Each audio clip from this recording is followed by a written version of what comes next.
Hi, I'm Julia Asherman, the farmer at Rag and Frass Farm in Jeffersonville, and I'm going to talk about propagating tomato successions from cuttings. The advantages of propagating your tomato successions from cuttings instead of from seed is that it reduces your cost, it's quicker from propagation to transplant, and it increases your self-reliance on the farm. Something you want to consider when you're taking cuttings is paying attention to the health and disease resistance of your plants that you're taking cuttings from. If you're propagating from a sick plant, then you'll have a sick cutting. And with tomatoes, which are very prone to disease and illness in general, you want to pay special attention to that. The best time to take cuttings from your tomato plants is early on in the season, after your first planting has been established, but before it puts on a lot of new growth and too much fruit and flowers. And you have to be really careful about what size cutting you're taking, so you don't want to over prune the plant, but you also want to get a nice, bigger than a sucker cutting. All of the tomatoes in the field right now were planted from seed in the late winter, early spring, and planted out after the last frost. And we're taking our first succession cuttings off of these.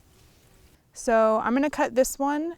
And what I'm looking for is a sucker that is close to the size of a pencil in width and not too far along in its progress, no flowers open. And I'm just gonna cut it. And I'm actually gonna trim off this lower leaf and then cut it shorter so that the bottom 3 inches is where the roots will come, and I wanna make sure there's no leaves there to be submerged under the water. And then I'll just stick it in water so it doesn't wilt. And then I always sanitize my snips after every cut so I don't spread disease plant to plant, and this is a mixture of water and hydrogen peroxide. Depending on the time of year and the heat and disease pressure and how the season's progressing, I'll take up to 3 cuttings, succession cuttings, but usually more like 1 or 2 off of the first planting. So these tomato suckers have been in water for the past 2 weeks, rooting, and I've been changing the water every day or every other day, dumping it out and refilling it with clean water to make sure that they're oxygenated and that there's no nematodes or anything eating my tomato plants. This is kind of an ideal stage of root development. I know that it's healthy and vigorous, but it's also not so long of a root system that it's going to crush when I put it into soil mix.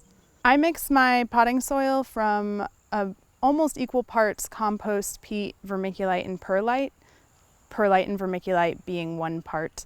And I mix it dry and then I hydrate it right before I use it. And I also add a little bit of lime and azomite and a little bit of organic fertilizer to it.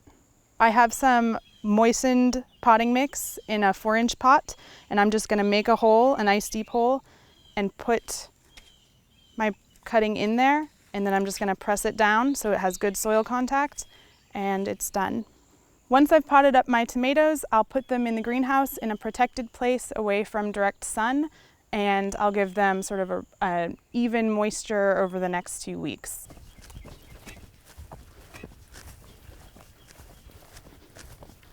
As a farmer, I'm constantly looking for ways to make my life easier, and doing my tomato successions from cuttings saves me time and money, and it distributes my workload better throughout the season.